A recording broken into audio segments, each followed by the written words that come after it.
Olá, seja bem-vindo, seja bem-vinda, que Jesus, nosso Mestre, nos abençoe, que possamos estar todos envolvidos em vibrações de paz e de amor.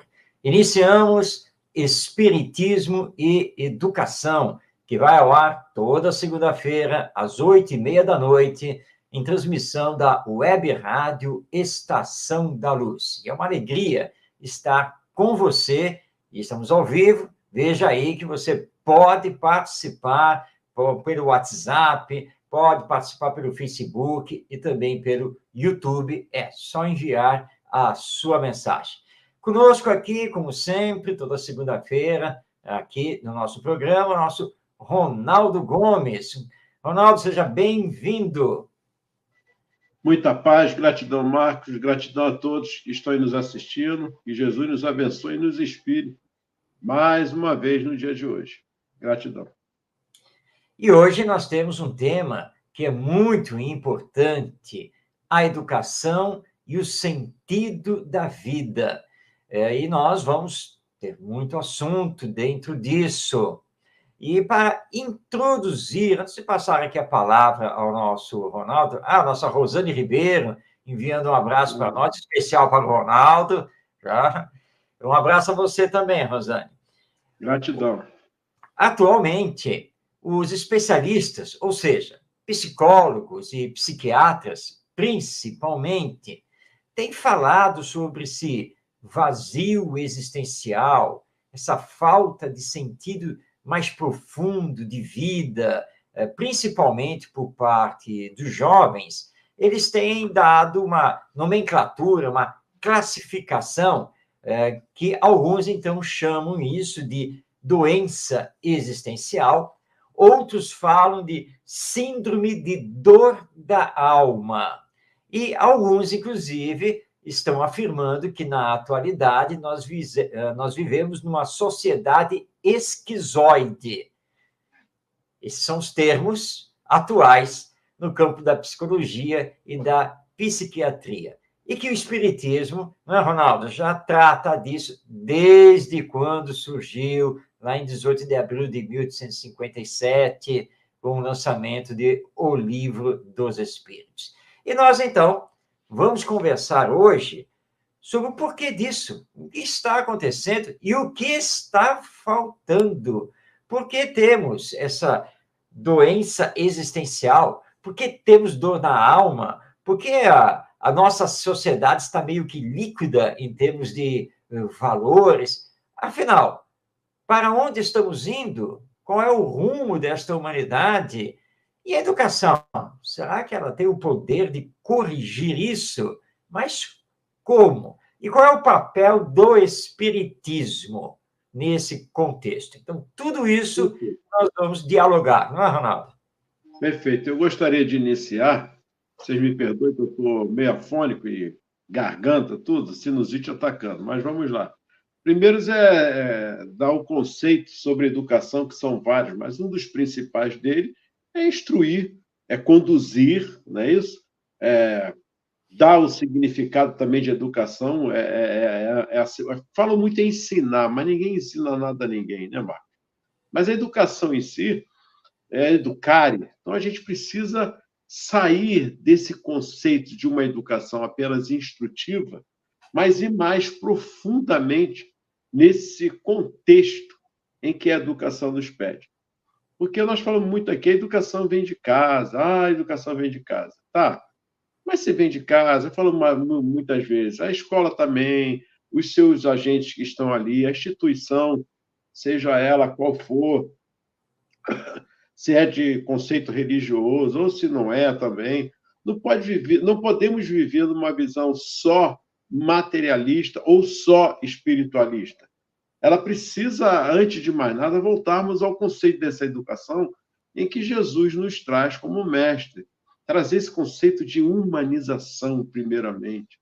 Antes do ensinamento, é o amor, esse carinho, essa vertente que está tão esquecida. Mas aí, Marcos, eu gostaria que você falasse do nosso amigo lá, é dos Estados Unidos, do Buscaia, né? Eu pronuncio muito o nome. Ele é italiano, quer dizer, ítalo-americano, Leo Buscaglia. Isso. Gostaria que você falasse a história dele, já falamos aqui, para a partir daí compreendermos como uma instituição, de fato, seja na escola, seja numa faculdade, centro universitário, universidade, enfim, como pode ser feito isso aí? Então, a partir daí, nesse conceito de uma educação, que ele, como professor, ele se choca, o Marcos vai retratar aí, mas ele vê que falta algo, alguma coisa está faltando a partir de uma indiferença, de um descaso, não sei se posso dizer isso, mas que chamou a atenção na ação de um aluno dele. Por favor, Marcos. É sempre importante nós termos bons exemplos, não é? E você está lembrando de um agora, que é o Leo Buscaglia, professor universitário americano, escritor, palestrante, já desencarnado. Inclusive, ele deixou recursos para a criação que hoje se chama Fundação Leo Buscaglia, que cuida justamente da educação. O Leo Buscaglia sempre foi considerado um bom professor, formado na área de pedagogia, de psicologia, e ele, trabalhando como professor universitário, suas aulas eram muito concorridas, enfim, aquele professor que todo mundo gosta, né? E ele achava que estava indo num bom caminho. E ele gostava de prestar muita atenção nos alunos, nas suas reações. E havia uma aluna, num determinado ano, em que ela era muito participativa, mostrava inteligência, se dava bem nos testes, e ele estava, assim, muito feliz com ela, achando, puxa, que aluna maravilhosa que eu tenho comigo este ano. Aí essa aluna começou a faltar e desapareceu. E aí ele, quando percebeu isso, começou a perguntar dela, né? E ele foi na secretaria da universidade para ter alguma notícia, né? Se ela estava de licença médica, fosse o que fosse, né? E aí, lá na secretaria, ele recebeu a notícia que ela estava faltando porque ela havia cometido o suicídio. E o Leo Buscaglia teve um choque. Mas como assim que ela cometeu suicídio?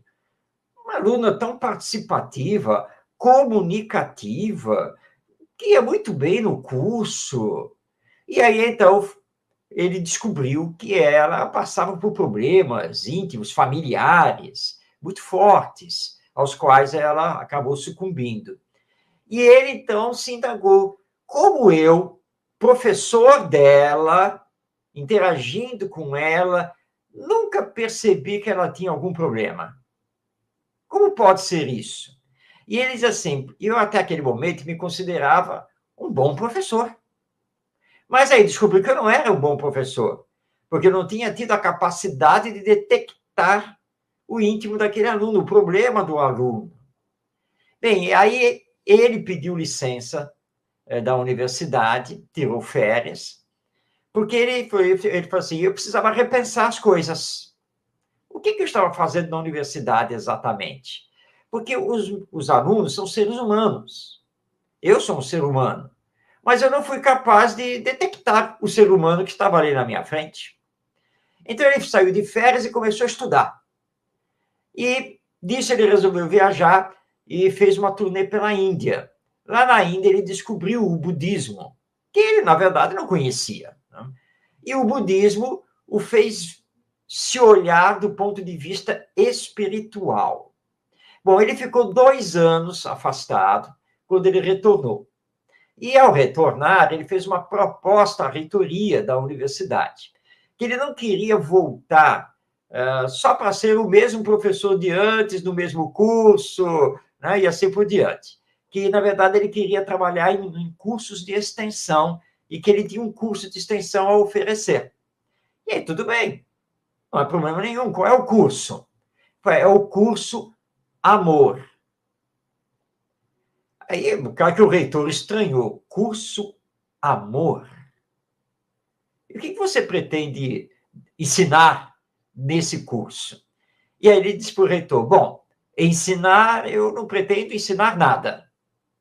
mas eu quero aprender com os alunos. Ou seja, eu e eles caminharmos para a descoberta do que seja o amor. Aí o reitor, olhando para ele, tá, isso aí é o objetivo do curso, mas e o conteúdo dele? Pois é, não tem conteúdo. Como assim não tem conteúdo? Não tem, porque a proposta é lançar o tema e todos nós pesquisarmos, debatermos, colocarmos para fora o que achamos, deixamos de achar, e no final do curso tentar ter um caminho para esse encontro com o amor. Então o reitor disse, Léo, olha só, como eu vou apresentar isso para o conselho?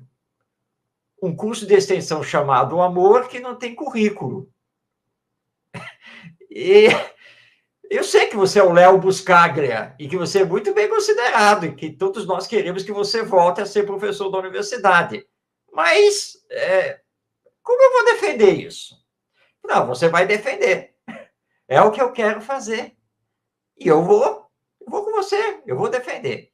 Bom, o Léo Buscaglia apresentou o curso e depois de muito debate, mas com muita relutância, o conselho da universidade acatou de fazer o curso.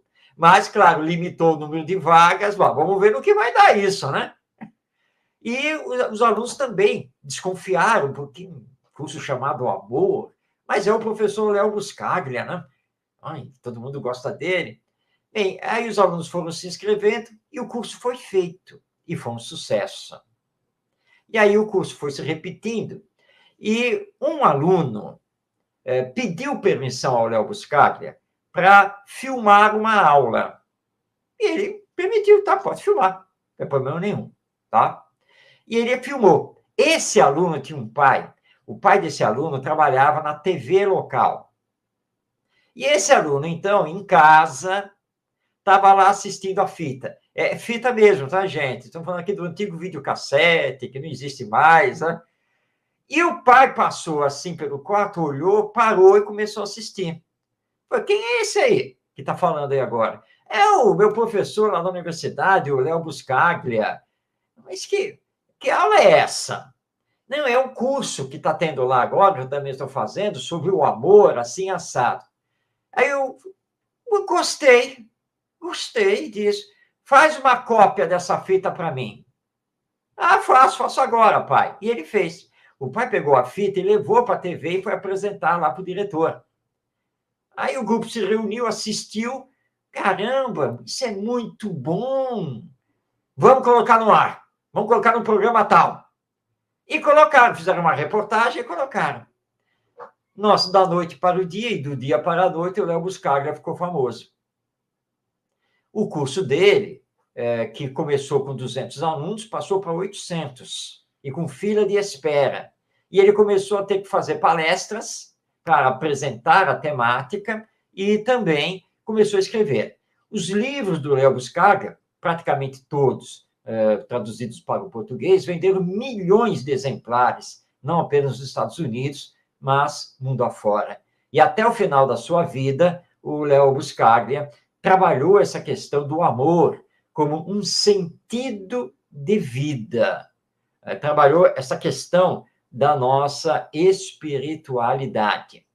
Hoje, pelo menos aqui no Brasil, o Léo Buscaglia não é muito conhecido, mas é um personagem que nós precisamos resgatar, e os livros dele, que muita gente classificou como sendo livros de autoajuda, são livros, na verdade, educacionais. E não vamos esquecer que ele era um professor universitário de ampla formação, e ele estudou muito dentro do campo da psicologia.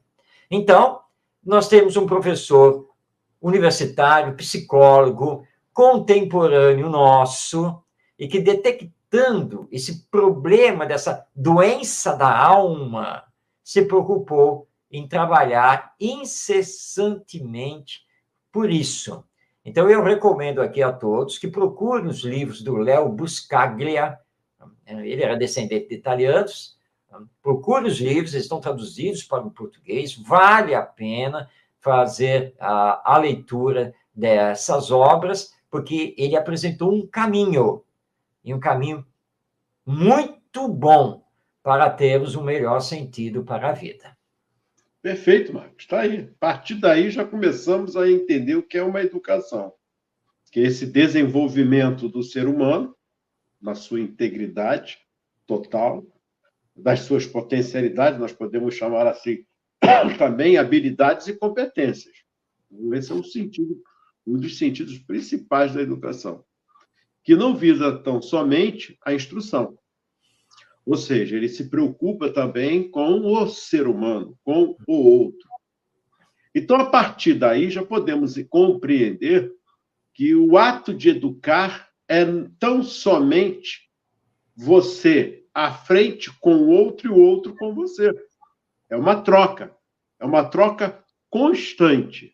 O professor não é o sabedor de tudo. Ele tem o conhecimento, ele estudou e se preparou para isso. Mas ele tem a humildade de. Ele precisa ter essa humildade. A arrogância, o egoísmo, a prepotência, enfim, o orgulho, fazem parte realmente de todo um corpo do ser humano que ainda tende a ver ele, tão somente ele e por ele mesmo. E aí, esse sentido da vida se perde, porque ele não vê mais nada. Ele não vê nada. Se ele não vê nada, é o caso da nossa amiga que acabou cometendo suicídio. Não tem sentido. A dor é muito grande, ela machuca. Então, você não tendo mais nada o que ver ou acreditar, ou até mesmo a quem recorrer, porque você não vê, você quer se livrar da dor.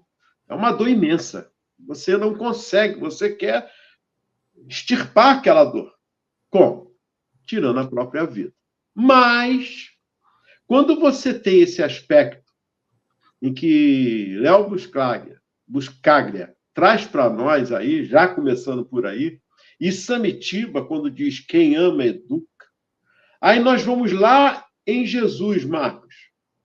Lá em Jesus. Quando ele diz a Pedro, Pedro, apacenta as minhas ovelhas. Ele não diz a Pedro para ter a pureza. Olha, Pedro, cuide dos meus ensinamentos, a pureza dos meus ensinamentos, viu? Não, ele não está preocupado com isso. Apacenta as minhas ovelhas. Ou seja, apacentar é cuidar, proteger. Até porque Jesus disse, não haverá uma só ovelha minha que não seja resgatada. Que somos todos nós. E a vida toda de Jesus foram só 3 anos, Marcos. Muita gente não sabe disso. Foram só 3 anos para se dedicar como exemplo, vivenciar o amor à humanidade, esse amor a todos, sair de, ou seja, o que nós não fazemos, sair de nós para o outro. Quando ele diz amar a Deus sobre todas as coisas e até o próximo como a si mesmo, ele já está dando a dica desse sentido da vida, desse sentir a vida. O que é esse sentido da vida? Até porque, eu vou relembrar aqui, Jesus já sabia de tudo por quanto ele teria que passar do sofrimento. Ele não fugiu do sofrimento. E, Marcos, eu não sei se você já ouviu falar em Viktor Frankl. Sim. Não é isso?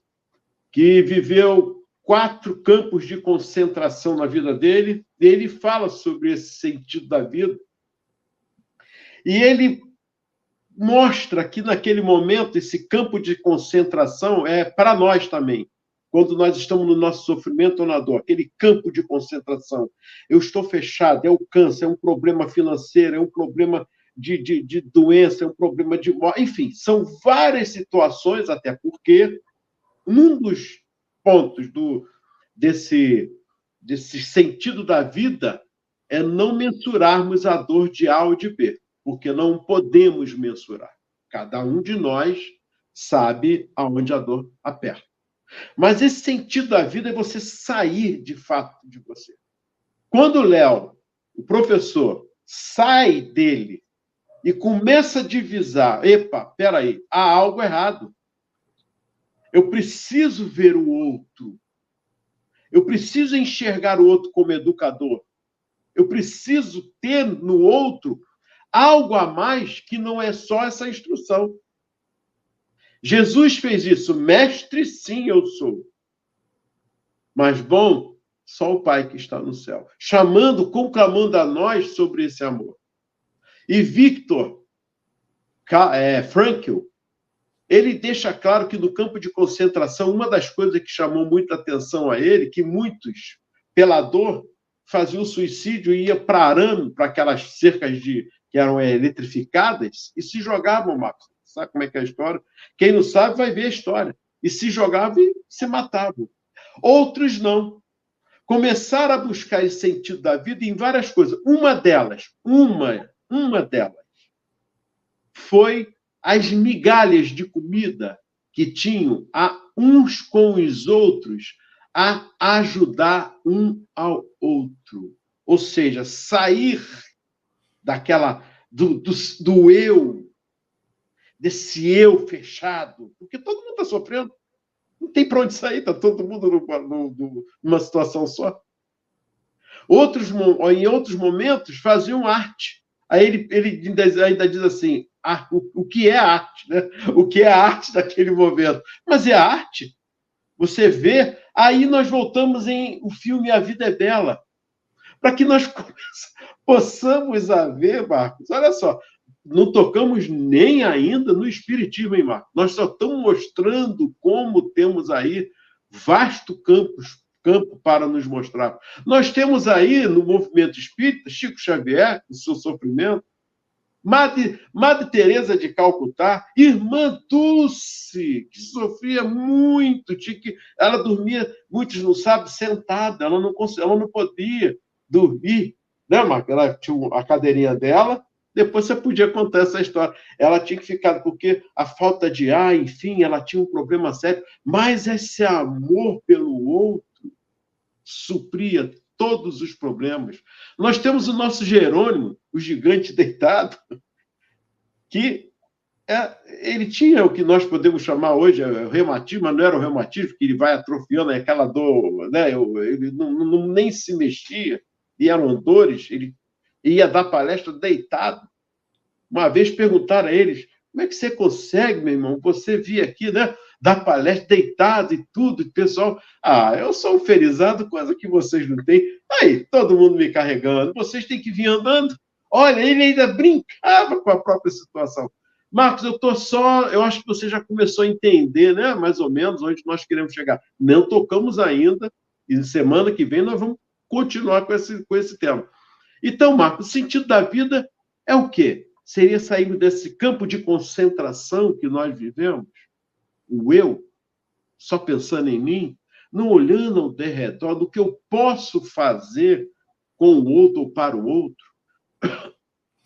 Você está fazendo essas colocações que são muito importantes, Ronaldo, e eu estava aqui recordando que na década de 1950 houve uma pesquisa realizada com psicólogos norte-americanos, e essa pesquisa concluiu que psicólogos que lidavam principalmente com crianças e adolescentes. Então, a pesquisa concluiu que 30% dos casos atendidos nos consultórios desses terapeutas, desses psicólogos, se referiam a adolescentes sem sentido de vida, adolescentes com um vazio existencial muito grande. Isso foi lá na década de 1950. Uma nova pesquisa foi feita na década de 1990, por mais ou menos 40 anos depois.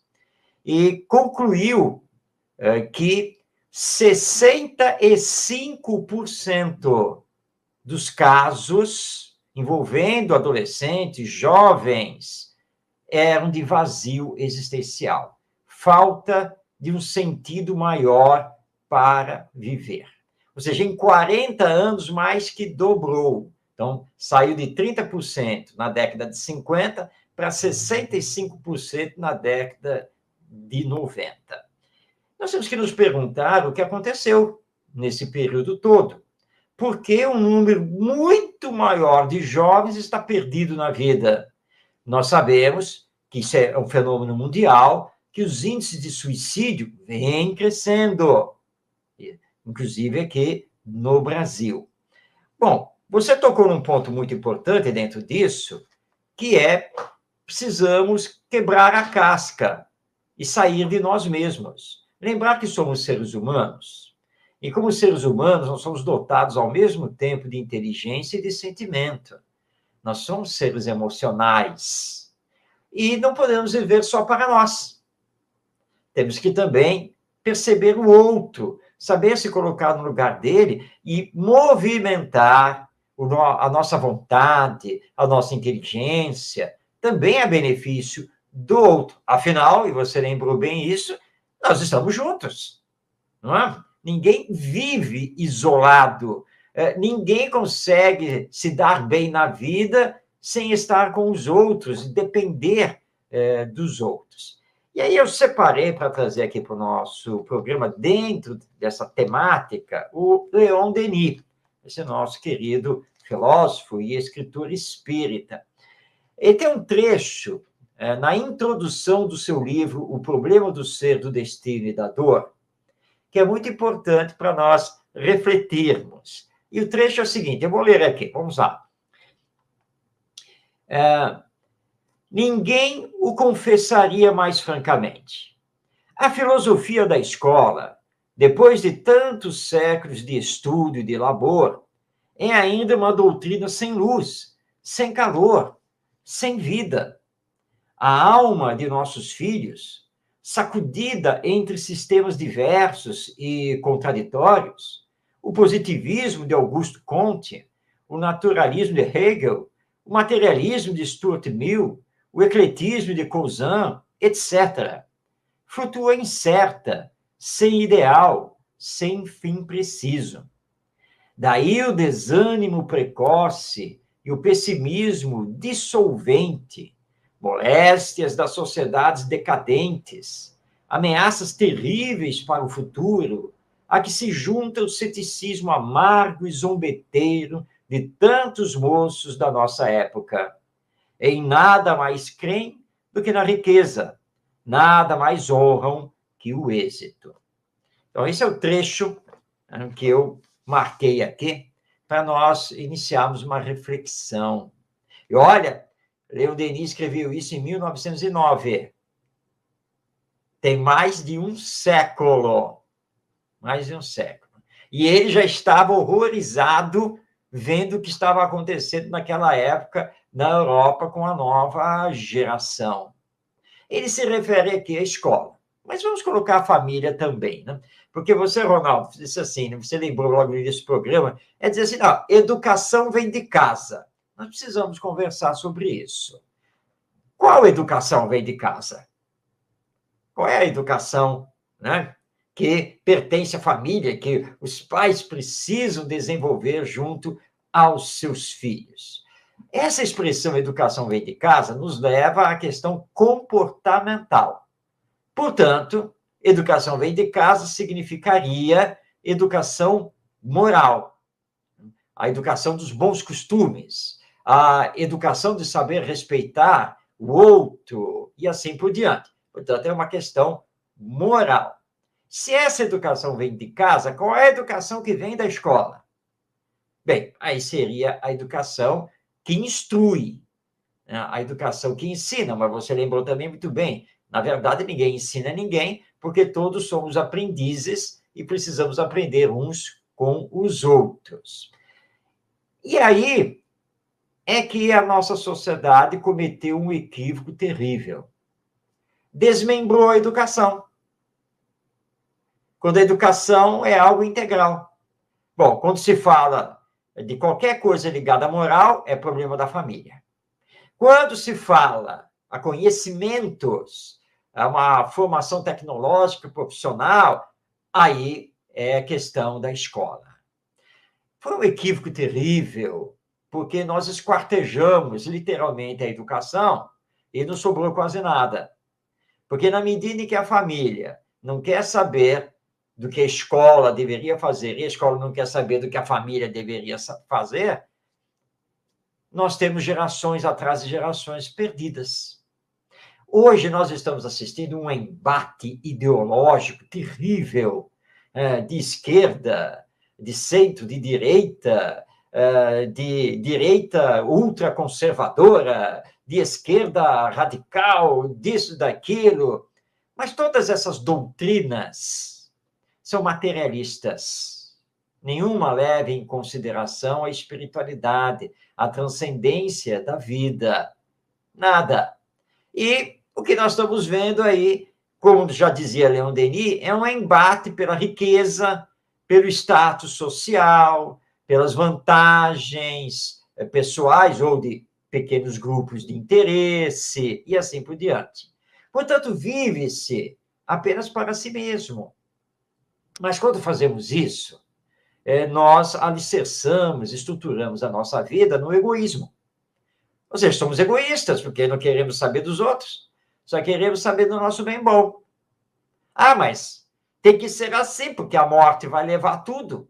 Mas quem foi que disse que a morte leva tudo? Será? É uma pergunta a ser feita, muito interessante. Será que a morte é o fim de tudo? Ou será que não haveria uma vida depois da morte? E a alma? Como é que fica? Será que ela existe? O que é a alma? Nós seremos uma alma? Ou a alma é apenas algo do nosso psiquismo e não um ser espiritual?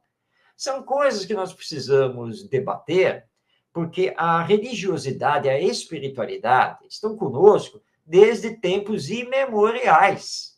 Por isso que sempre tivemos cultos religiosos. Por isso que sempre cultuamos deuses, ou um único Deus, enfim. Por isso que sempre criamos mitologias que sempre transcendem a nós aqui na Terra.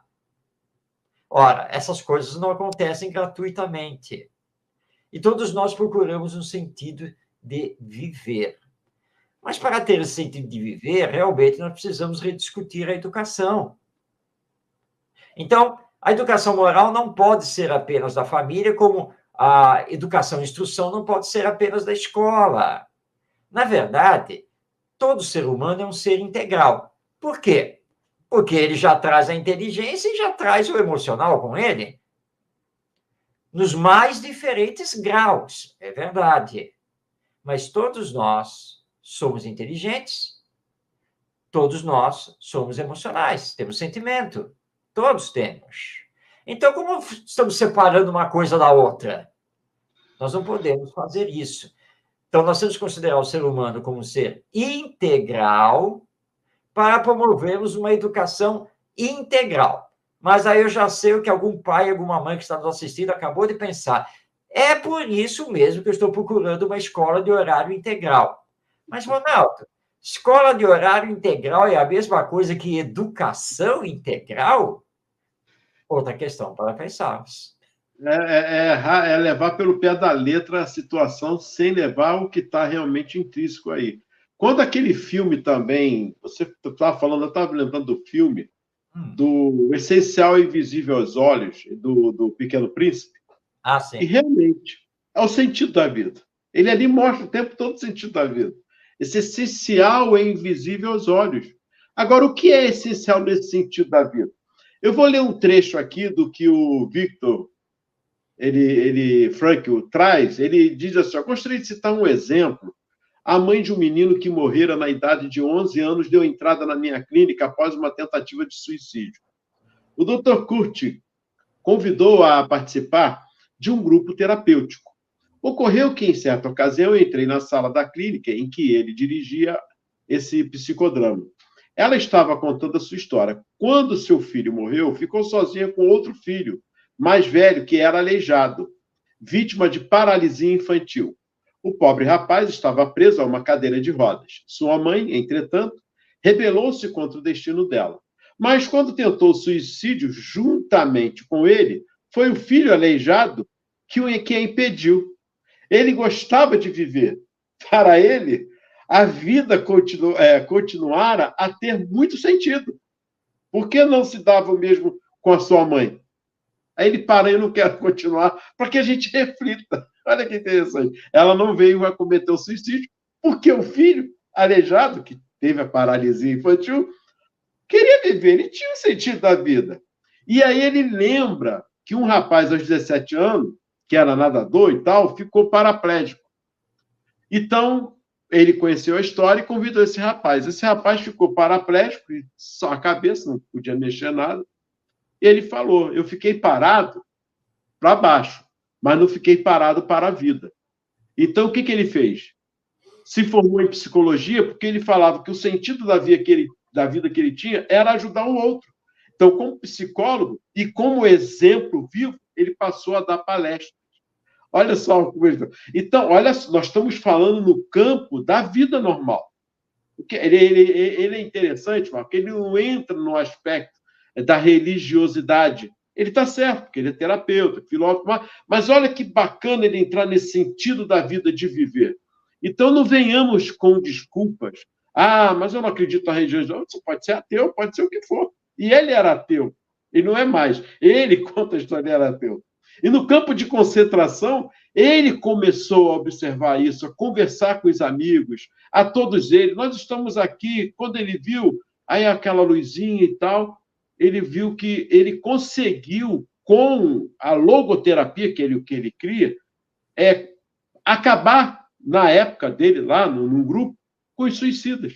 Que ele falou que esse sentido da vida... Agora, Marco, você tocou num ponto que eu não queria tocar agora, a parte espiritual, que é justamente isso, para que a gente veja, porque Jesus veio também há 2000 anos. Vamos nos remontar a Jesus. Eu venho para que tenham vida, e vida em abundância. Mas que vida em abundância é essa? Quando a mulher que está ali, todo mundo está tocando nele, alguém me tocou, mas Senhor, está todo mundo te tocando aqui. Não, eu sei que está todo mundo me tocando. Mas alguém me tocou diferente. Porque de mim saiu virtude. Quer dizer, saiu aquela energia e ela ficou curada, ela estava com hemorragia. Que sentido da vida ali naquele momento para todos que estavam tocando Jesus, Marco? Marco, eu queria me pegar aí agora. Jesus é a vida e que tem vida em abundância. Mas estava todo mundo tocando em Jesus. Mas qual era o sentido que o pessoal estava tocando em Jesus? Mas só essa que tocou. Isso é profundo, Marcos. Muito profundo, muito profundo. Sabia, Ronaldo, que o José Herculano Pires ele tem uma trilogia de romances que é Barrabás, Lázaro e Madalena. São 3 romances. Né? No romance Barrabás, tem um apêndice, é ficção, mas que vai tocar exatamente nisso. Né? E ele passa a palavra a Judas Iscariotes, né? O famoso traidor de Jesus. E são reflexões muito interessantes, porque o personagem Judas diz assim: eu amava Jesus e acreditava em tudo dele e via que ele era o Messias. Mas Jesus falava, às vezes, do reino de Deus e outras vezes do reino dos céus. O reino de Deus eu compreendia e achava que era justamente o que nós tínhamos que estabelecer aqui no reino da terra. Mas o reino dos céus, eu achava que era algo que não me pertencia e que não pertenceria à maioria. E que a nossa luta com o Messias era a de implantar o reino de Deus no reino da terra. Que havia chegado o momento em que nós, né, judeus, nós, judeus, como povo escolhido de Deus, ali com o Messias, iríamos, então, acabar com os ímpios e dominar a terra. Então, o meu trabalho ali, com os 12 e com Jesus, foi de começar, então, a regimentar as forças para que, finalmente, o reino de Deus se estabelecesse aqui no reino da terra. Mas Jesus me advertiu várias vezes. Mas eu compreendia que ele vinha estava trazendo realmente a paz para nós. Por isso ele falava muito do amor ao próximo, e essas coisas todas. E que sim, sim, com certeza. E que isso iria ser estabelecido depois que estabelecêssemos o reino de Deus aqui na Terra. Mas para estabelecer esse reino de Deus, só através da espada. Mas foi quando Jesus disse, cuidado, né? Quem mata pela espada perecerá. Ó. Então, eu estou contando, né, rapidamente, isso está no livro Barrabás, José Rudolf. E tem tudo a ver. O Viktor Frankl, que, aliás, as obras dele precisam ser lidas também, a vida dele é um grande exemplo. Olha, ele tinha tudo para, quando terminou a Segunda Guerra Mundial, querer se vingar dos nazistas, né? Etc. Afinal de contas, né, ele ficou preso durante a guerra em campos de concentração, sofreu muito, mas fez uma introspecção. É isso aí. Ele sentiu o drama todo, a situação. Olha só, se eu fizer contra eles o que eles fizeram contra mim, eu vou me igualar a eles. O que nos leva também, Ronaldo, a lembrar do Nelson Mandela. Sim. 27 anos preso. Tá? Quando finalmente ele é libertado e ele vai se candidatar à presidência lá da África do Sul, os companheiros queriam que ele liderasse uma grande revolta, né? Uma grande rebelião contra os brancos, os opressores. E o que ele falou? Não. Se nós quisermos vingança, nós vamos fazer o que eles fizeram conosco durante décadas. Perfeito. E qual será a diferença? Nós temos aqui perdoar e trabalhar juntos para fazer um novo país, uma nova sociedade. É isso Mahatma Gandhi. Mahatma Gandhi. Marcos, olha só, você tocou no Viktor Frankl. Eu vou ler uma parte aqui para que nós possamos... Olha que não tocamos aí na parte espiritual. Olha que interessante. E nós falamos muito sobre isso. Quando se fala em humanização, você está falando na espiritualização. Mas vamos lá. Ele fala assim, ó, reumanizando a psiquiatria. Olha que interessante. Por longo tempo, durante meio século, a psiquiatria tentou interpretar a mente simplesmente como um mecanismo. E, consequentemente, a terapia da doença mental simplesmente foi encarada como uma técnica. Eu acredito que esse sonho acabou. O que está despontando agora no horizonte não são os contornos de uma medicina psicologizada, mas antes de uma psiquiatria humanizada. Um médico, entretanto, que continuasse entendendo o seu próprio papel, principalmente como de um técnico, confessaria que não vê em seu paciente mais do que uma máquina, em vez de enxergar o ser humano que está por trás da doença. O ser humano não é uma coisa, entre outras. Coisas se determinam mutuamente. Mas o ser humano, em última análise, se determina a si mesmo.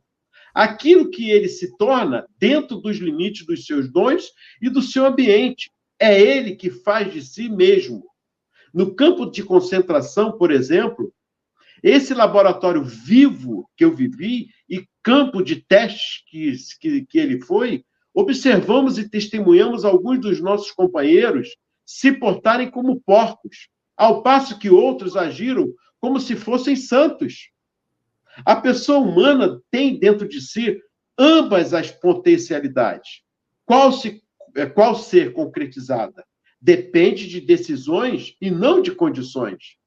Nessa geração, é realista porque chegamos a conhecer o ser humano como ele é de fato. Afinal, ele é aquele ser que inventou as câmaras de gás de Auschwitz, mas ele é também aquele ser que entrou nas câmaras de gás de cabeça erguida, tendo nos lábios o Pai Nosso. Olha que interessante. Então, é sair daquilo. Ele não critica em nenhum momento, Marcos. Eu quero deixar claro aqui que ele fala, aqueles que se jogaram, não vinha mais saída, o sentido da vida, e se jogavam lá na cerca elétrica. Agora, qual é o chamado que o Espiritismo nos faz? É do conhecimento? Não. É o amai-vos uns aos outros, instruí-vos, está ali. Mas o maior chamado que o Espiritismo nos traz que os Espíritos nos traz. Fora da caridade não há salvação. Isso é uma chamada que nós precisamos sair de nós e olhar o outro. A minha dor não é maior ou tão menor do que a do outro. Uma pessoa lá no centro, eu dei essa palestra no centro, o pessoal adorou, porque ninguém... esse é dinheiro, não sei o quê, cada um vai fazendo a sua observação. Aí ela falou, não, realmente, é servir. Sim, o sentido da vida é servir, é amar, é o amor. O sentido da vida é amor, é simples. Por isso que a humanidade está nessa perdição ainda. No sentido de humanização, está perdido, e que Jesus nos trouxe, quebrar esse paradigma do materialismo e do egoísmo. Então ela falou assim, Ronaldo, olha só, eu com um problema sério com meu filho, liguei para fulana, que perdeu o filho, e o meu filho está vivo. Olha só que agora eu liguei para ela, olha só, Marcos, já tinha 2 anos, agora que ela está fazendo reflexão. E ela falou, não, eu vou orar para você pelo seu filho. Ela orou, Ronaldo, para o meu filho. Ela orou por mim. Ela falou com lágrimas dos olhos. Ela perdeu o filho. Agora que eu liguei para ela, pedi para ela orar para mim, para o meu filho, mas ela tinha perdido o filho. Quer dizer, você sai da sua dor em função de buscar essa humanização através do outro. Quantos de nós, às vezes, você conhece bem um amigo em comum entre nós, eu não vou citar o nome, que uma vez ele me ligou, eu estava numa situação crítica, que você sabe, ele me ligou e tal, eu fui, sabe, eu peguei o carro, falei com a esposa, minha filha, meu filho, eu vou lá, eu tenho que ir lá na casa dele. Fui lá, aí fui. Aí estou ali conversando com ele, ele já te contou isso também, se não me engano. Aí fui lá e tal, foi lá em Botafogo, saí da P para Botafogo de noite, fui, você aqui, Ronaldo? Não, vim aqui, ter um papo com você. Aí fiquei e tal. Aí ele gostou e tal. 1 ano depois, ou quase 2 anos, que eu fui saber. Queria tentar o suicídio naquele dia. É isso que a gente precisa. Não estou dando meu exemplo, Marcos também tem seus exemplos, mas para a gente entender que a gente tem que ter esse. Sai um pouquinho de você. Peraí. Será que não tem ninguém? Marcos, a nossa grande amiga que já desencarnou, a Sueli Calda Schubert, você lembra disso? Quando ela falou, olha, os espíritos sempre me pediram, eu faço e peço a vocês. Quando passar uma ambulância, faz uma oração, faz uma prece. Lembra disso? Porque você não sabe quem está ali. Amanhã pode ser você, que está precisando de uma prece, numa simples ambulância. Marcos, é sair de nós, sairmos de nós. E Jesus se doou o tempo todo em sofrimento. Foram só 3 anos, vivenciando o amor e pedindo que nós saíssemos de nós. Vós sois deuses. O que eu faço, podeis fazer. E você citou aí o Leon Denis, e eu tenho aqui, eu também peguei o Leon Denis, quando ele fala nesse livro também, O Problema do Ser, o Destino da Dor, não vai ser hoje, mas vamos trazer de novo, ele fala sobre o amor. Marcos, é belíssimo. Quando ele fala sobre o amor, todos os seus aspectos, sobre a dor também, que ele fala. Então, semana que vem promete, nós vamos trazer muita coisa. Mas, Marcos, a essência, então, da vida, podemos dizer que é o amor? Com certeza. E por isso que a bandeira que o Espiritismo nos apresenta é fora da caridade não há salvação. E eu sempre coloco para as pessoas que estão passando por problemas, sejam quais forem esses problemas, que se ocupem utilmente. Porque quando você começa a servir o outro, você sai de si mesmo. Mas às vezes nós encontramos pessoas que são muito difíceis. Quem é mais difícil? É o outro ou é você?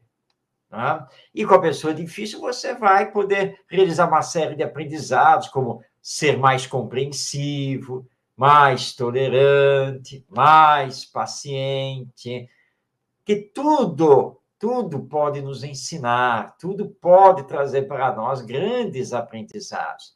Agora, quando você se isola, você só olha para os seus problemas, para as suas dificuldades, para as questões que estão envolvendo a sociedade humana, mas você não sai de si mesmo e não sai do lugar, você começa a entrar no vazio existencial.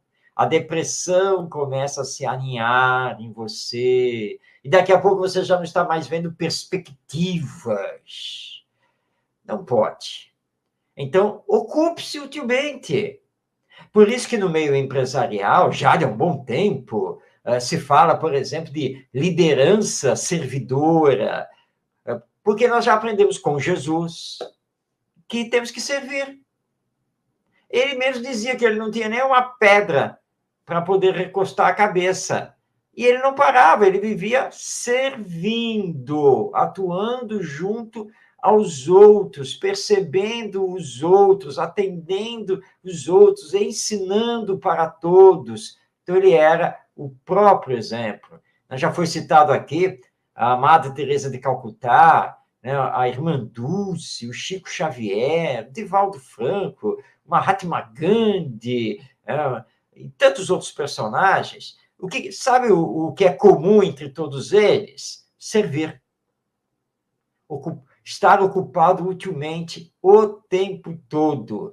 E isso dando a eles uma força moral, uma coragem, uma fé inabalável no próprio ser humano. E trabalhando sempre no campo do bem. Nós espíritas aprendemos isso a mãos cheias, né? Porque é o tempo todo os espíritos falando isso para nós, isso está em toda a codificação espírita. Então, nós não temos que ficar pensando muito em nós, não temos que ficar pensando muito nos nossos problemas, nas nossas dificuldades. Tem os outros. Vamos ajudar? Vamos fazer alguma coisa pelo bem do próximo? E aí o próximo vai fazer alguma coisa pelo bem do outro. Olha só, vai ser um efeito dominó quando nós começarmos a fazer isso. E vamos, então, aprender a solidariedade, a fraternidade. O sentido da vida? É. Não, agora a minha vida está preenchida. Sabe que eu até parei de pensar nos meus problemas, nas minhas dificuldades. E, na verdade, eu encontrei o sentido da vida. Não estou discutindo se Deus existe ou deixa de existir, se tem vida depois da morte ou não, e assim por diante. Mas na prática do bem, na prática da caridade, no amor, que é a essência da vida, eu encontrei um novo sentido para viver. E aí é claro que o suicídio não terá vez, porque nós estaremos ocupados, trabalhando no campo do bem. Então, esse é um grande caminho que nós precisamos fazer. E para fecharmos aqui, porque o nosso tempo já está esgotando, o amor, sim, o amor é a base da vida. O amor é a essência da vida. E é através do amor que nós temos que nos movimentar, e é através do amor que vamos encontrar o verdadeiro sentido da vida. E que o Espiritismo, né, Ronaldo, semana que vem, vai alargar para nós esse sentido. Mas aí já é conversa para o próximo programa, não é, Ronaldo? Se Deus quiser, e só fechando com a mensagem de Joana de Anjos para nós, retratada no filme, que ela fala assim: Divaldo, o problema nunca foi o outro. O problema somos nós. É você com você mesmo. Somos nós conosco mesmo. E quando passares daqui, verás que o problema sempre foi você. Sempre fomos nós mesmos. Nosso egoísmo, nosso orgulho, de não querer enxergar, divisar o futuro, a vida e o outro consigo mesmo. E é o que diz Sócrates: conheça a ti mesmo. Diz, passa a se conhecer. Semana que vem promete, hein? Muita paz. Que Jesus nos abençoe. Gratidão a todos pelo carinho. Estamos aí, Marcos, também. Obrigado. Nosso amigo Tavares também. Gratidão. Muito obrigado, Ronaldo. Ao Tavares, que está aí por trás aqui na Web Rádio. E a você, que vem nos acompanhando e vem reforçando aqui. A nossa Rosane, que enviou a mensagem, e tantos outros que nos acompanham. Que Jesus nos abençoe, um grande abraço a você, paz na sua vida, e semana que vem, segunda-feira, 20h30, aqui pela Estação da Luz, nós voltaremos para conversar ainda mais uma vez sobre a educação e o sentido da vida. Um grande abraço, até nosso próximo encontro.